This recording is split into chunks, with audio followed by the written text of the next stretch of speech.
Hello students, my name is Anmol Verma. Currently I am pursuing my graduation degree from Delhi University and आज मैं आप लोगों को ये हमारा एक इंट्रोडक्शन वीडियो है। मैं आप लोगों को क्रैश कोर्स करवाने जा रहा हूँ सीबीएसई क्लास 10 के स्टूडेंट्स को सोशल साइंस सब्जेक्ट पर।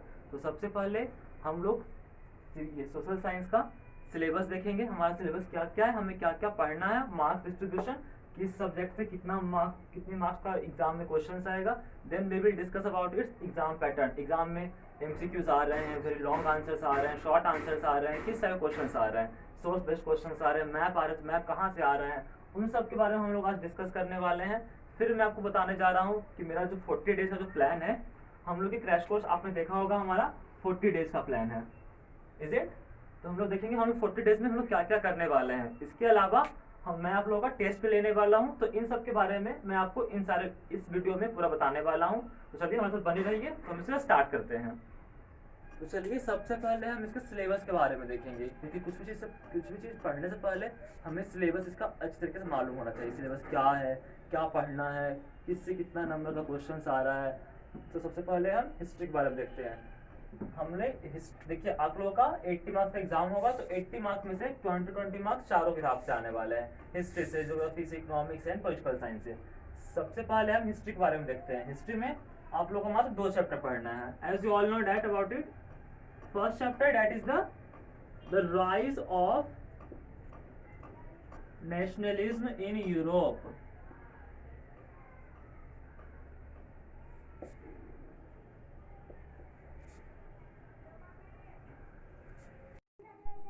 मैं आपको इस चैप्टर का एक ब्रीफ इंट्रोडक्शन देने जा रहा हूँ, ओनली अ ब्रीफ। देखिए बेसिकली इस चैप्टर में हम लोग क्या पढ़ने वाले हैं। आपने क्लास 9th में फ्रेंच रिवॉल्यूशन के बारे में पढ़ा होगा। हम लोग इस चैप्टर में फ्रेंच रिवॉल्यूशन से जहां नेपोलियन तक खत्म किए थे ना, बस नेपोलियन से आगे के बारे में से पढ़ना है। और इसमें हम पढ़ेंगे ब्रिटेन के बारे में, जर्मनी के बारे में, इटली के बारे में, अबाउट उनके यूनिफिकेशन के बारे में, मतलब कि उनके एकीकरण के बारे में। तो हम लोग इस चैप्टर में उसका डिस्कस करने वाले हैं। और हम देखेंगे कि नेशनलिज्म, ये जो नेशनलिज्म है, इसकी भावना किस तरीके से इमर्ज होती है।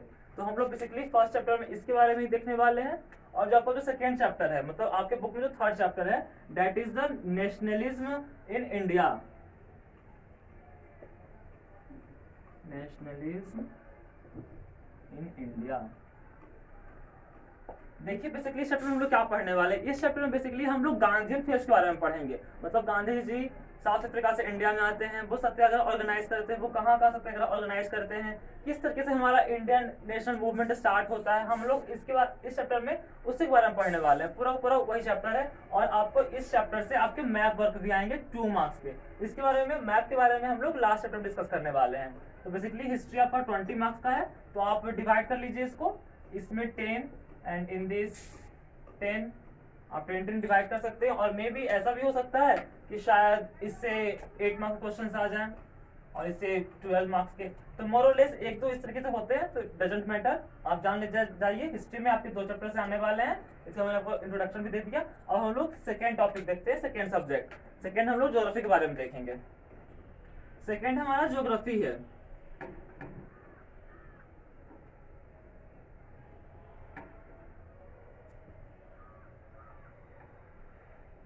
और अगेन जियोग्राफी भी आपका 20 मार्क्स का ही आएगा। ज्योग्राफी में हमें 4 चैप्टर पढ़ने हैं। आपके बुक में कुछ 7 चैप्टर है। 7 में से आपको मोर और लेस 7 चैप्टर तो पूरा पढ़ने हैं, लेकिन उसमें से सिर्फ 4 चैप्टर आपको अच्छी तरीके से पढ़ाई करनी है। और जो 2 चैप्टर जो बच गए, उसमें से एक चैप्टर में बिल्कुल नहीं पढ़ना है। और बाकी जो 2 चैप्टर बचा है, उसमें से आपको सिर्फ मैप वर्क के लिए पढ़ना है। तो मैप के लिए मैं लास्ट में बताने वाला हूँ, तो आप इसे देखिए। आपका जो फर्स्ट चैप्टर है, that is the resources and development. इसके बाद देखिए इसमें हम लोग क्या पढ़ने वाले हैं। इसमें हम लोग सिर्फ पढ़ेंगे रिसोर्सेज के बारे में, अबाउट लैंड के बारे में पढ़ेंगे, सॉइल के बारे में पढ़ेंगे, उससे क्लासिफिकेशन करेंगे, सॉइल कंजर्वेशन के बारे में पढ़ेंगे, सॉइल डिग्रेडेशन के बारे में पढ़ेंगे, लैंड डिग्रेडेशन के बारे में पढ़ेंगे। That's all about this chapter. First chapter हमारा हो गया resources and development. And our second chapter is agriculture. कहीं ना कहीं हम लोग एग्रीकल्चर से रिलेटेड ही होंगे। तो हम लोग इस चैप्टर में एग्रीकल्चर के बारे में देखने वाले हैं कि कौन से टाइप की क्रॉप कब लगाई जाती है, कौन सीजन होती है। और फिर हम लोग देखेंगे एग्रीकल्चर से हमारे कितना प्रोडक्शन हो रहा है, क्या हमें फायदे हो रहे हैं, और हमारे जो फार्मर हैं उन लोगों के साथ कितना न्याय हो पा रहा है। बस बेसिकली हम लोग इसमें यही देखने वाले हैं।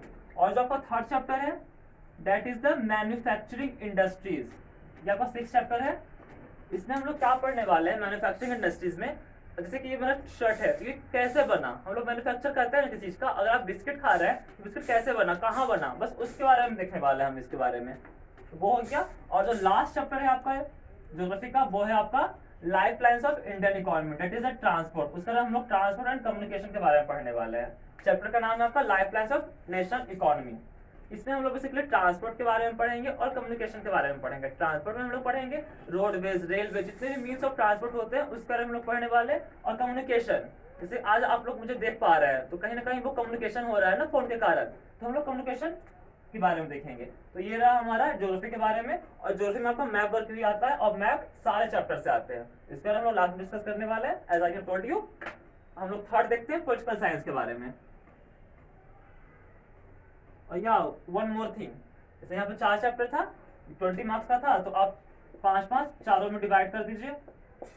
मे भी किसी से कुछ कम, किसी से कुछ ज्यादा आ सकते हैं, तो मोरलेस इतना मान के चलिए। अब डिस्कस करते हैं थर्ड के बारे में। Third that is our political science, और you can call it civics also.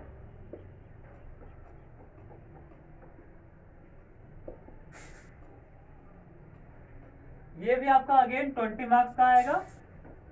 इसमें भी आपको कुल 4 चैप्टर्स पढ़ने हैं। First chapter that is the power sharing.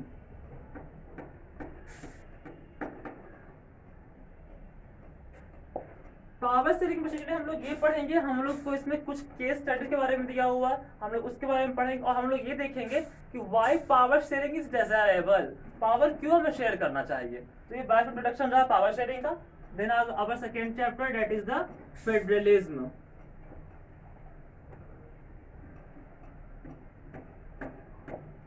Federalism में हम लोग क्या देखने वाले हैं कि फेडरलिज्म का मीनिंग क्या होता है बेसिकली, और फिर हम लोग देखेंगे इसके फीचर्स क्या होते हैं, और हमारे यहाँ कौन सा सिस्टम है, यूनिटरी गवर्नमेंट है या फिर फेडरल सिस्टम है, तो हम लोग उसके बारे में इसमें देखने वाले हैं। फिर हम लोग इंडिया में देखेंगे सेंटर एंड स्टेट के रिलेशंस के बारे में देखेंगे, ऑफिशियल लैंग्वेज के बारे में देखेंगे। Then we will see about decentralisation in India. तो ये सब हम लोग इसमें भी देखने वाले हैं। और जो हमारा थर्ड चैप्टर है पॉलिटिकल साइंस में, वो हमारा है पॉलिटिकल पार्टीज। अभी भी आप लोग बहुत से देख रहे हैं पॉलिटिकल पार्टीज के बारे में, इलेक्शन होने वाला है तो पार्टीज वोट लड़ते हैं, तो हम लोग बेसिकली उस चैप्टर में हम लोग यही देखने वाले हैं, it is the political parties. देखेंगे इसके मीनिंग क्या होते हैं, जरूरत क्यों है हमें, ये क्या काम करते हैं, मैनिफेस्टो क्या होता है, वगैरह वगैरह सब देखने वाले हैं। और इसे आप लोग अपने day to day life related कर सकते हैं। और the fourth and the last chapter that is the outcomes of democracy. इसमें हम लोग डेमोक्रेसी का आउटकम्स देखेंगे। हम लोग आज अभी तक डेमोक्रेसी के बारे में पूरा चीज पढ़ चुके हैं, तो हम लोग उसके रिजल्ट्स के बारे में देखेंगे, why it is good, why it is not good. मतलब बेसिकली हम लोग इसमें सिर्फ आउटकम्स देखने वाले हैं। This is both chapter, fourth chapter are very important. Again ये 20 मार्क्स का है, तो आपको सारे 4 चैप्टर्स हो गए। अगेन 5-5 मार्क्स, सभी से 5-5 मार्क्स पे चले आएंगे आपके क्वेश्चन। तो आपको हर एक सब्जेक्ट पर, हर एक चैप्टर पर अच्छे तरीके से ध्यान देना है। ये हो गया पॉलिटिकल साइंस के बारे में। And again our fourth book and the last book is economics. Economics again आपको 20 मार्क्स का है, और इकोनॉमिक्स में भी हमें 4 चैप्टर्स पढ़ने हैं। और इकोनॉमिक्स में हम जो आंसर्स लिखेंगे या फिर हम जो इसमें जो एग्जांपल्स लेंगे, इवन की सारी चीज में हम जो एग्जांपल्स देंगे वो आपको डे टू डे लाइफ से ही आपका एग्जांपल्स देना है। और इकोनॉमिक्स हमारे डे टू डे लाइफ से रिलेटेड ही होता है। तो फर्स्ट चैप्टर है इसमें, ये है डेवलपमेंट।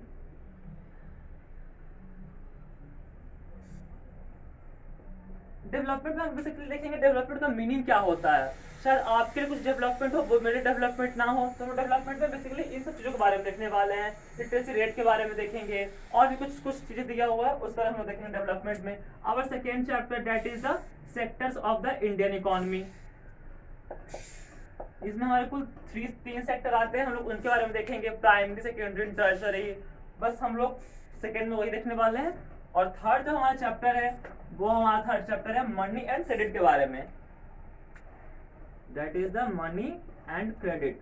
इसमें हम लोग मनी के बारे में देखेंगे, मनी होता क्या है, मनी जब नहीं था तो मनी के पहले क्या था, वाटर सिस्टम था एग्जैक्टली, तो वो किस तरीके से फंक्शन करता था, अभी हम लोग क्यों हटा दी वाटर सिस्टम को। तो इन सब चीजों के बारे में हम लोग इस चैप्टर में डिस्कस करने वाले हैं। हम लोग देखेंगे क्रेडिट के बारे में, उधार अगर हम किसी से लोन लेते हैं तो कोई डेब्ट ट्रैप में फंस जाता है, कोई इससे निकल जाता है, बहुत ही राइज कर जाता है। तो हम बेसिकली इसमें इसी चीज के बारे में देखने वाले हैं। देखेंगे हम लोग कि बैंक कैसे लोन प्रोवाइड करता है। तो ये मैं आप लोगों को सिर्फ एक ब्रीफ इंट्रोडक्शन दे रहा हूँ। And the fourth chapter is that is the globalisation and the Indian economy. हम लोग इसमें देखेंगे ग्लोबलाइजेशन के बारे में कि ग्लोबलाइजेशन का मतलब क्या होता है, इससे क्या इम्पैक्ट पड़ते हैं, इससे इंडियन इकोनॉमी में क्या हुआ, राइज हुआ या डाउनफॉल हुआ। तो हम लोग इसमें बस पूरा ग्लोबलाइजेशन के बारे में और इसका इफेक्ट क्या पड़ा इंडियन इकोनॉमी पर ये देखने वाले हैं। तो ये रहा मेरा ब्रीफ इंट्रोडक्शन चारों सब्जेक्ट का। और अब मैं आपको मैप वर्क के बारे में बताता हूँ।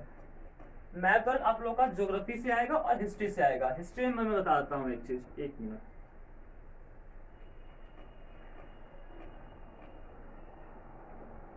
हिस्ट्री में हम लोग जो पढ़ेंगे third chapter, it is the nationalism in India, उससे ही आपका मैप वर्क आएगा। और देखिए हिस्ट्री में हमारा बात बिल्कुल सेम रहता है, बस सिर्फ जगह और ईयर चेंज हो जाता है। आपने क्लास 9th में पढ़ा होगा Russian revolution, French revolution, Germany में जो रेवोल्यूशन हुआ था, नेज़िज्म हुआ था, उस तरह आपने पढ़ा था। तो कहीं ना कहीं जो रीजन होता है, रीजन मोर और लेस सेम रहता है, बस जगह और ईयर चेंज हो जाता है। तो लाइक दैट अमेरिका में रिवोल्यूशन हुआ था, तो क्यों हुआ था, तो वो भी अंग्रेजों के अंडर में ही था अमेरिका, और हम लोग भी अंग्रेजों के अंडर में ही थे। तो हम लोगों ने मोरलेस बात दोनों का सेम ही था, हम दोनों ने सेम चीज के लिए रिवोल्यूशन किया था। बहुत सारी चीज हम देखेंगे। तो हिस्ट्री में बेसिकली बात कारण सब सेम होता है, सिर्फ जगह और ईयर चेंज हो जाता है। तो देखिए हिस्ट्री में आपको किस तरह से मैप आता है। हिस्ट्री में आपको बस एक उसका नाम लिखने के लिए आता है। Suppose like that this is your Tamil Nadu, okay, what is the capital of Tamil Nadu, Chennai, okay. यहाँ पर आपको इस तरीके से दिया हुआ रहेगा और क्वेश्चन में आपका लिखा हुआ रहेगा ये जगह पर जहां पर इंडियन नेशनल कांग्रेस का 1927 में सेशन हुआ था, तो आपको बताना पड़ेगा। तो ये चेन्नई है, तो बस आपको यहाँ पर लिख देना है चेन्नई, दैट्स ऑल। और सपोज दैट ये आपका बिहार है, दिस इज द बिहार, और यहाँ पे आपको लोकेट किया हुआ रहेगा और इस तरीके से रहेगा। और क्वेश्चन दे देगा कि उस जगह का नाम बताना है मैप पे जहाँ पे गांधी जी ने सबसे पहले सत्याग्रह स्टार्ट किया था, या फिर इंडिगो प्लांटर्स के लिए मूवमेंट स्टार्ट हुआ था।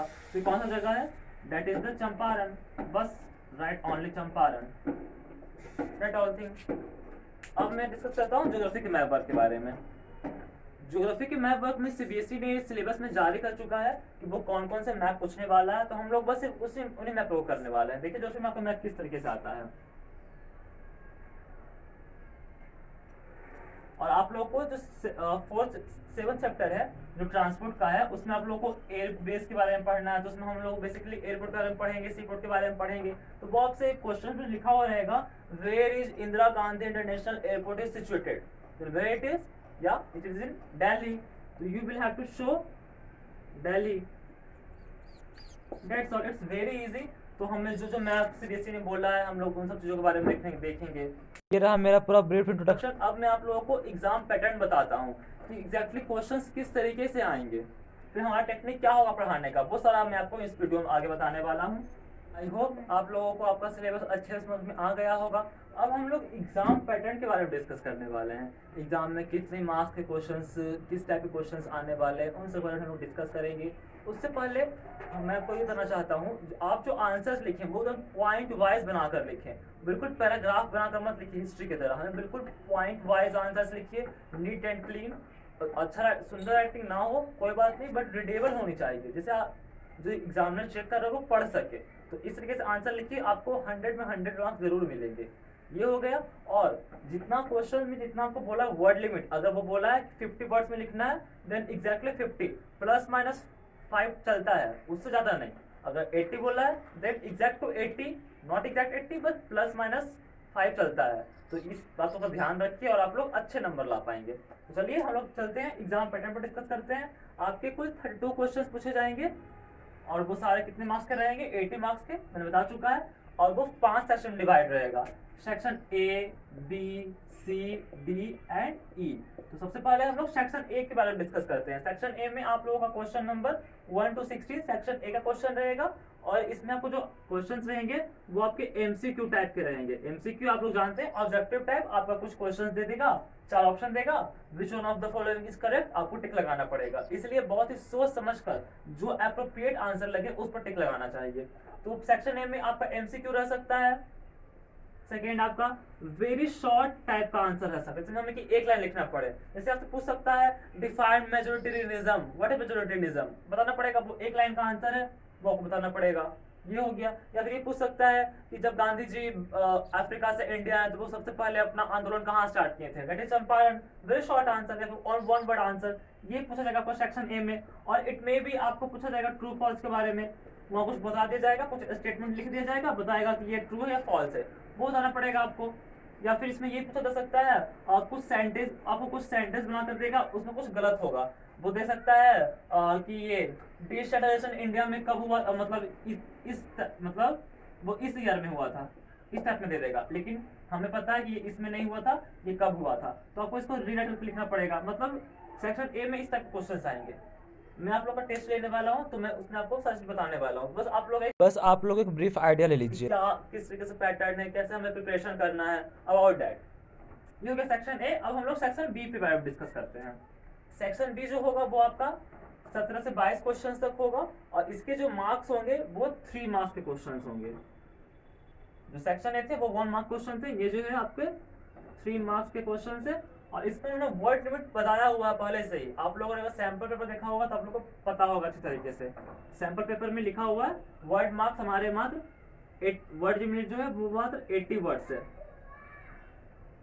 इसका प्लस माइनस 5 आप कर सकते हैं, but not more than this, इतना चलता है। तो बस पॉइंट वाइज लिखिए। पॉइंट वाइज मतलब ये नहीं, अगर मैंने पूछा आपको कि what is the benefit of road transport, तो ये मत लिखिएगा effective, very good, this and all that, तो वन वर्ड करके मत लिखिएगा, आप 5 पॉइंट्स में बनाकर लिखिएगा, ये गलत है। आपको अपने वर्ड में लिखना, जितना वर्ड बोला है 80 वर्ड से, तो आप पॉइंट बनाकर लिखिए। पॉइंट बनाकर ये पॉइंट हो गया तो शायद ये आपका 20 वर्ड्स हो गया इसमें, दूसरा पॉइंट ये 20 वर्ड्स, तीसरा पॉइंट ये 20 वर्ड्स, चौथा पॉइंट 20 वर्ड्स, और 80 वर्ड्स हो गया।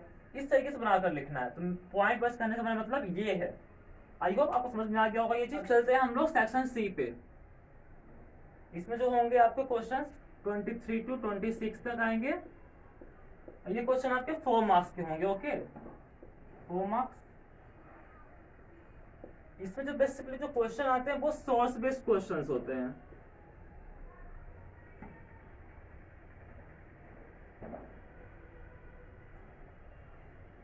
ये आप लोग के बुक में ही से रहता है। बुक में कोई चैप्टर दिया हुआ, उसमें से वो कुछ जो पैराग्राफ रहता है वो उसे वहां से निकाल लेते हैं, क्वेश्चन पेपर दे देते हैं, उसके नीचे वो आपको 4 क्वेश्चंस दे देंगे। और ये अभी सैंपल पेपर में ये दिया हुआ था, ऑब्जेक्टिव टाइप से क्वेश्चन था, मतलब एक वो समझिए पैसेज टाइप ले लीजिए, पैसेज दे दिया आपको, वहां नीचे क्वेश्चंस लिखा हुआ और क्वेश्चन आपको ऑप्शंस दिए हुए थे, आप उस पर टिक लगाने थे। तो शायद ये इस तरीके से भी आ सकता है, इट माइट बी पॉसिबल। और ये भी हो सकता है कि वो वेरी शॉर्ट आंसर में टाइप में दे दे, आपको एक लाइन लिखने वाला दे दे या फिर टिक लगाने वाला दे दे। तो आपको इन सबको प्रिपरेशन करना पड़ेगा। और ये 4 मार्क्स के हैं, तो 4 क्वेश्चन है, मतलब चारों बुक से एक एक क्वेश्चन जरूर आने वाला है, तो हम लोग इस पर भी प्रैक्टिस करेंगे। ये हो गया आपका सेक्शन सी। और हम लोग सेक्शन डी पे चर्चा कर लेते हैं। सेक्शन डी जो होगा वो 27 टू 31, और इसमें जो आपके मार्क्स होंगे वो होंगे आपके 5 मार्क्स के क्वेश्चंस आएंगे इसमें।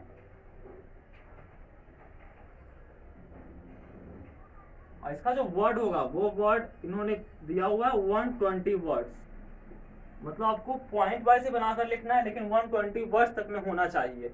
तो समझ लीजिए आपको थोड़ा सा आपको लॉन्ग आंसर लिखना है। जो सेक्शन डी हमारा है ये आपका हो गया लॉन्ग आंसर टाइप क्वेश्चंस, ये हो गया सेक्शन डी। और सबसे लास्ट चलते हैं हम लोग सेक्शन ई पे। सेक्शन ई जो होगा वो क्वेश्चन नंबर 32 होगा। सेक्शन ई में आप लोगों का मैथ बेस्ड क्वेश्चन आएगा। इसे मैंने मैथ के बारे में आपको पहले बता चुके हैं। मैथ आपका 5 मार्क्स का आएगा, उसमें से 2 नंबर का हिस्ट्री से आएगा और 3 नंबर का ज्योग्राफी से आएगा। तो ये रहा हमारा पूरा एग्जाम पैटर्न। आई होप ये आप लोग को अच्छे समझ में आया होगा। अब मैं आप लोगों के साथ मेरे टीचिंग स्किल्स के बारे में डिस्कस करने वाला हूँ कि मैं किस तरीके से आप लोगों को पढ़ाने वाला हूँ अगले 40 दिन तक के लिए। सबसे पहले तो मैं आप लोगों को ये बताता हूँ कि हमारी क्लासेस कब से स्टार्ट होने वाली है। जैसा आप लोगों ने बैनर या एडवर्टाइजमेंट में देखा होगा कि मैंने लिखा था 26 को, बट ड्यू टू दशहरा बहुत लोग बोले 25 को है, तो बहुत लोग 26 को है, तो इन सब कंफ्यूजन से हमने अपने क्लास को 27 से स्टार्ट कर रहे हैं हम लोग, 27 से। और जो टाइमिंग रहेगी वो रहेगी 2 to 3:30 PM, not 8 AM। Okay, 2 से 3.5 1.5 घंटे की क्लास चलेगी। एंड ये जो क्लासेस चलेगी आपकी मंडे, ट्यूसडे, वेडनेसडे, 3 दिन चलेगी टिल नवंबर। नवंबर तक हमारी क्लासेस सिर्फ 3 दिन चलेगी। दिसंबर से हम लोग 5 डेज क्लासेस करेंगे और दिसंबर से 2-2 घंटे क्लासेस चलेगी। और हमारा जो 40 डेज का जो टारगेट है, कि 40 दिन में आप लोग का हॉलीडेज इंक्लूड नहीं है, ना आपका डेमो क्लास इसमें इंक्लूड है और ना ही आपका इसमें टेस्ट का डेज इंक्लूड है। 40 डेज में सिर्फ क्लासेस होगी, ये इसमें इंक्लूड है। अगर हम लोग टेस्ट लेंगे, कुछ हॉलीडे आएगी तो उसकी छुट्टी इसमें इंक्लूड नहीं है। So don't worry about that. तो मेरा मकसद था ये आपको लोगों को बताना था। 27 से हमारा डेमो स्टार्ट हो रहा है, 27, 28, देन अगेन नेक्स्ट वीक जो 3 डेज आएंगे। तो मतलब कुल मिलाकर आप लोगों को मैं 5 डेमोज दे रहा हूँ। आप 5 डेमोज में देख लीजिए, आपको जिस तरीके से भी लगे, लेकिन आप पहले डेमो के लिए जरूर आइए। डेमो आपको जैसा भी लगता हो फिर आप वैसा काम कीजिए, कोई प्रेशर नहीं है। तो ये रहा हमारा थोड़ा आउटलाइनिंग, और अब मैं लोग को बता रहा हूँ कि मैं किस तरीके से कुछ चीजें स्टार्ट करने वाला हूँ। सपोज लाइक दैट मैं आप लोग को ज्योग्राफी से स्टार्ट करूंगा। ओके, द 7th चैप्टर ले लीजिए आप, life lines of national economy. देखिए एक मिनट,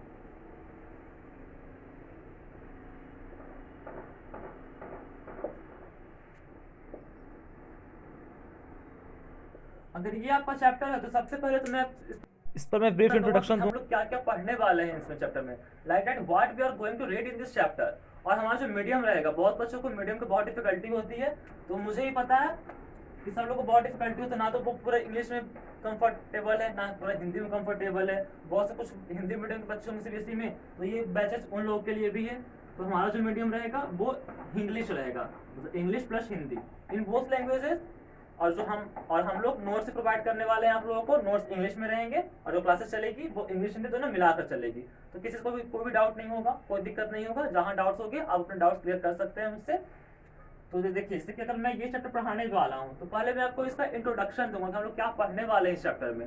तो इस चैप्टर को पढ़ा जाएगा, बताया जाएगा कि सारे इंपॉर्टेंट टर्म्स बताए जाएंगे। उसके बाद अगर इसमें मैप है तो मैप, अगर सपोज इसमें चैप्टर में ना हमारे पास एयर बेस और वाटर बेस, इसका मैप दिया हुआ है इसमें, और ये आपको एग्जाम में आता भी है। तो अगर मैं वाटर बेस स्टार्ट करने वाला हूँ तो उससे पहले मैं आप लोगों को इसके मैप बता दूंगा। सपोज दैट मैं पढ़ा रहा हूँ आपको सी पोर्ट के बारे में, लेकिन अगर आपको पता ही नहीं है कि मुंबई सी पोर्ट या फिर कांडला सी पोर्ट और पारादीप सी पोर्ट कहाँ है, तो आपको पता ही नहीं चल पाएगा ना कि इंडिया में कहाँ पे है। तो सपोज दैट मैं पढ़ा रहा हूँ वाटर बेस के बारे में सी पोर्ट में, तो अगर आपको पता है कि हाँ मुंबई पोर्ट यहाँ पे है, पारादीप पोर्ट यहाँ पे है, हल्दिया पोर्ट यहाँ पे है, तो आप इसे अच्छे से मेमोराइज कर सकते हैं। आप अच्छे से समझ सकते हैं कि हाँ ये मुंबई पोर्ट यहाँ पे, मुंबई सी पोर्ट यहाँ पे, तो मैं यहाँ से ट्रेवल करने वाला हूँ, या फिर यहाँ से कुछ गुड्स जा रहा है। तो मैं इस तरीके से आपको टेक्निक के थ्रू बताने वाला हूँ। और हाँ, ज्योग्राफी जो होता है, ज्योग्राफी आपका पूरा मैप का खेल है। अगर आपको मैप अच्छे से समझ में आ गया, आपको ज्योग्राफी बिल्कुल ईजी लगेगा। बस डिस्ट्रीब्यूशन समझना होता है, लाइक दैट।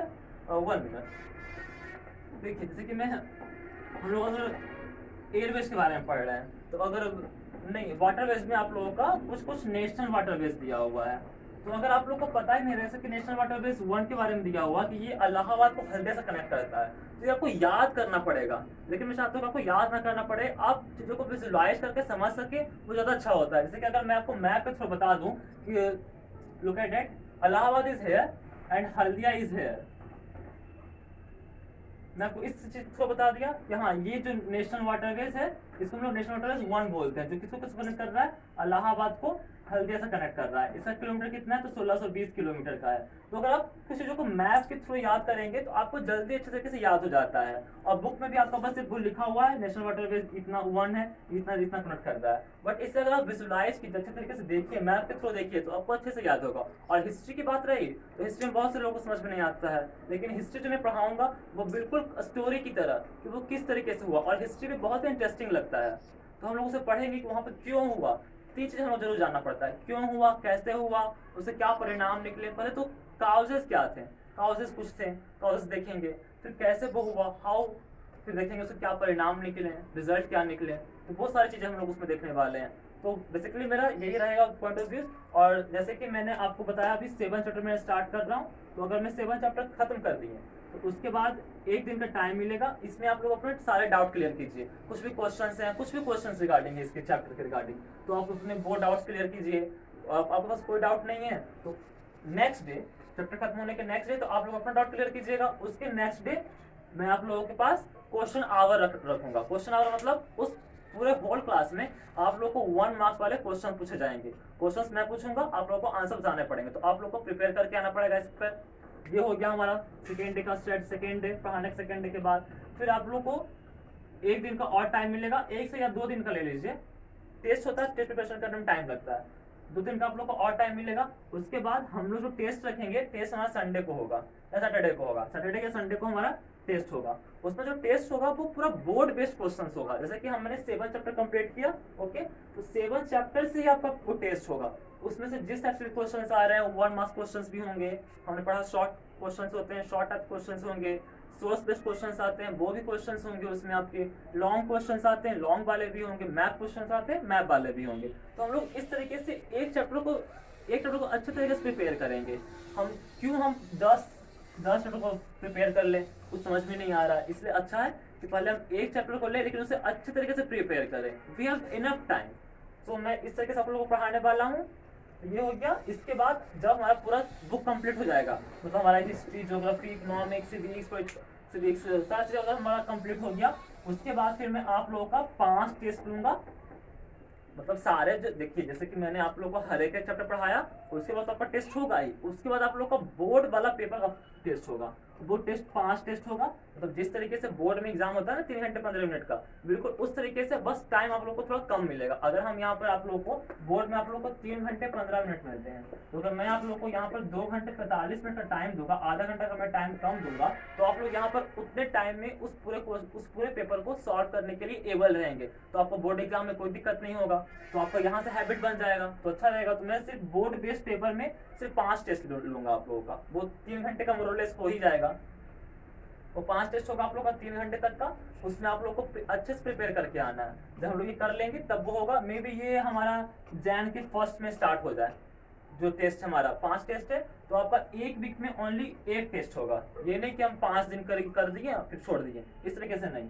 1 दिन में आप लोग का 1 टेस्ट होगा। उसके बाद टेस्ट के जस्ट तुरंत बाद तो डिस्कशन नहीं कर सकते हैं, आप लोग को भी थोड़ा रिलैक्सेशन चाहिए। तो उसके नेक्स्ट डे पहले हम लोग क्वेश्चन पे डिस्कस करेंगे। क्वेश्चन डिफिकल्टी था या इजी था, कुछ डिफिकल्ट लगा तो क्यों डिफिकल्ट लगा, क्या उसमें से वो क्वेश्चन क्या पूछ रहा था, आप एबल क्यों नहीं थे उसके आंसर्स देने में। और एवरी इंडिविजुअल पे ध्यान दिया जाएगा। ये नहीं कि बस कोई एक बच्चा पढ़ रहा है बस हम उसी पे ध्यान दे रहे हैं, बाकी सब छोड़ दिए। सब पे ध्यान दिया जाएगा। कुछ भी प्रॉब्लम है, कुछ पर्सनल प्रॉब्लम हो गए, कुछ पढ़ाई नहीं हो पा रहा है, आप लोग जिस फेज से गुजर रहे हैं मैं भी उस फेज से गुजर चुका हूँ, तो मैं आपको प्रॉब्लम अच्छे से समझ सकता हूँ। तो उसके बारे में मैं बता, आप लोग अपना डिस्कशन कर सकते हैं मुझसे भी, I have no any problem. तो ये हो गया। आप जिस दिन टेस्ट देंगे उस दिन तो कोई डिस्कशन नहीं होगा। उसके नेक्स्ट डे आप लोग को बुलाया जाएगा, फिर उस दिन आपका सिर्फ टेस्ट पे डिस्कशन होगा। फिर मैं बताऊंगा हाँ क्या आंसर्स लिखने थे आपको। फिर उसके 2 दिन के बाद आप लोगों का कॉपी चेक हो जाएगा। 2 या 3 दिन तक में टाइम लगता है, लेंदी पेपर होता है। तो फिर आप लोग को मैं आपका टेस्ट पेपर दूंगा, उसमें से जो भी जहां भी गलत रहेगा वहां अंडरलाइन किया हुआ रहेगा, वहां बताया हुआ रहेगा, वहां एवरी इंडिविजुअल को बताया जाएगा कि उसने पेपर में कहाँ पे क्या गलती किया, तो आप लोग बोर्ड में वो गलती ना करें, वो बताया जाएगा। तो मे भी अगर हम लोग 5 टेस्ट लेने वाले हैं, तो उसमें से आप लोग का फर्स्ट टेस्ट में जाहिर सी बात है गलती होगी, नो प्रॉब्लम। सेकेंड टेस्ट में थोड़ा कम हो जाएगा। थर्ड टेस्ट में मोर और लेस समझिए आपका 90% तक प्रॉब्लम सॉल्व हो जाएगा। अब 4 और 5 टेस्ट में आपको कोई प्रॉब्लम ही नहीं होगा। तो ये रहा मेरा पूरा स्ट्रेटजी। आप लोगों को वीडियो अच्छा लगता हो तो आप लोग डेमो क्लास के लिए जरूर आए एक बार, फिर उसके बाद डेमो आपको जिस तरीके से भी लगता हो आप लोग क्लासेस जरूर करें।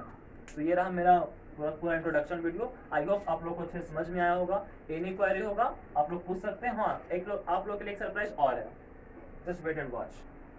आप लोगों को सारे लोगों को इंग्लिश जो पढ़ना है वो है लैंग्वेज एंड लिटरेचर वाला। एज आई नो डैट शायद कुछ लोगों को कम्युनिकेशन भी हो, बट मैं इसमें इंग्लिश लैंग्वेज एंड लिटरेचर वाले के बारे में बात कर रहा हूँ।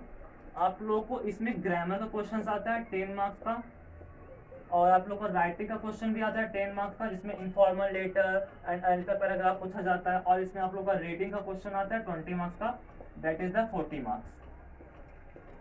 ये भी इंग्लिश का पेपर आप लोग का 80 मार्क्स का ही होता है, इसमें से 40 मार्क्स जबकि ग्रामर हो गया, राइटिंग का पेपर हो गया, आपका रीडिंग हो गया। 20 + 10 30, 30 + 10 इक्वल टू 40। तो 40 मार्क्स का जो आप लोग का जो सिलेबस है, ये हम लोग एसएसटी के साथ इंग्लिश फ्री में होने वाला है। जितना प्राइस है आप लोग का 1499, इतना में आप लोग का एसएसटी पूरा होने वाला है। और इंग्लिश सिर्फ लिटरेचर छुड़ाकर ग्रामर पोर्शन, राइटिंग पोर्शन और रीडिंग, ये भी होने वाला है। तो एसएसटी आप लोग का 3 दिन होगा और इंग्लिश 2 दिन होगा, टोटल 5 डेज। वीक में 5 डेज आप लोगों की क्लास होगी 1.5 घंटे की। आप लोग बिल्कुल टाइम पे आइएगा, that will be more good for you and for me also. ये रहा आप लोग का सरप्राइज। इंग्लिश भी हो जाएगी आप लोग को, और लैंग्वेज लिटरेचर में तो जो हमारा लिटरेचर है वो तो आपको याद करना ही पड़ेगा। बाकी मेनली प्रॉब्लम तो ग्रामर में होती है, तो ग्रामर को अच्छे से कीजिएगा, ये पढ़ाया जाएगा। राइटिंग में आप लोग को राइटिंग का देखा जाएगा, आप लोग किस तरीके से लिख रहे हैं आंसर। मेनली तो आप लोगों का ये राइटिंग ही है। इसमें राइटिंग अगर आपका इंग्लिश में अच्छा रहेगा, राइटिंग मत करने मतलब ये हैंड राइटिंग नहीं, written expression, how you write that, वो अगर आपका अच्छा रहेगा, आपको सारे पेपर बहुत ही अच्छे जाने वाले। आप लोग साइंस भी इंग्लिश में लिखिएगा, एसएसटी भी इंग्लिश में लिखिएगा, इंग्लिश तो बेसिकली इंग्लिश में लिखिएगा, मैथ्स भी इंग्लिश में होती है, बट मैथ्स में उतना असर नहीं पड़ता है। बट हाँ, इन 3 पेपर के लिए आप लोगों का ये ग्रामर और राइटिंग ये तो बहुत ही अच्छा होना चाहिए। और बाकी रीडिंग रहा, तो सोचते हैं आपको रीडिंग बहुत ईजी है, but it's not very easy, it's a more difficult for now also. पहले क्या था, आप लोग के पास पैसेज दे दिया, उसमें से क्वेश्चंस दे दिए, आपको कुछ भी आंसर्स आप लिख रहे थे वैसे आपको मार्क्स दे रहा था। बट अब क्या हो गया, सारा ऑब्जेक्टिव आएगा, ऑब्जेक्टिव सही रहा तो नंबर, गलत पूरा गलत। पहले क्या था, अगर हाँ हम कुछ उसके इर्द गिर्द कुछ लिख दिए मुझे 1/2 मार्क्स मिल जाते थे, बट अब ऐसा नहीं होने वाला है। तो it's a little bit difficult but it's not very difficult. तो हम लोग एसएसटी के साथ इंग्लिश भी इसी फी में इंक्लूड रहेगा, तो डोंट वरी अबाउट इट। और आप लोग को पता भी है डिस्काउंट भी है इस पे, तो आप लोग को जैसा भी लगे जरूर पधारें। और जो डिस्काउंट है वो गर्ल्स स्टूडेंट के लिए 10% है and for boys it's 5%। I hope you don't have any doubts. और हमारा जो एड्रेस है, मैं आप लोगों को एड्रेस बता देता हूँ। बहुत लोग एड्रेस में थोड़ा दिक्कत प्रॉब्लम हो सकती है, जैसे उसमें लिखा हुआ भी है, बट मैं बताता हूँ। एड्रेस हमारा मोहल्ला काजी चौक है, और यहाँ पे हमारे घर के जस्ट बहुत ही नज़दीक में हनुमान मार्केट है, वो हनुमान गैरेज है, आप वहाँ भी चले आइएगा, बहुत ही नज़दीक हमारा घर है। या फिर आप ये पूछ सकते हैं किसी से कि राजू टेंट हाउस का घर कहाँ पे है, मैं लिख देता हूँ यहाँ पर, वो भी हमारा लैंडमार्क है, आप उससे भी बहुत आसानी से पहुँच सकते हैं। और हमारे साइड से पूरा बाजार का भी रास्ता, सारी जगह से रास्ता आता है, आपको कोई प्रॉब्लम नहीं होगी। आप पूछिएगा राजू टेंट हाउस का घर कहाँ पे है, आपको मालूम चल जाएगा। या फिर आप कोई भी क्वेरी हो तो आप मुझे कॉल भी कर सकते हैं, मैं भी रास्ता बता सकता हूँ आप लोग को। ये रहा मेरा नंबर 7033767472। आप मुझे कभी भी कॉल कर सकते हैं, कुछ भी डाउट्स हो, कुछ भी क्वेरी हो, रास्ते के बारे में प्रॉब्लम हो, आप मुझसे बात कर सकते हैं। ये मेरा सेल नंबर है, आप मुझे इस पर कॉल कर सकते हैं। या फिर अगर आप लोग को स्नेहा का घर मालूम है तो आप स्नेहा घर पहुंच जाइएगा, वहाँ से आप मुझसे कॉन्टैक्ट कर सकते हैं। तो ये रहा, तो then thank you and happy Dussehra to all of you.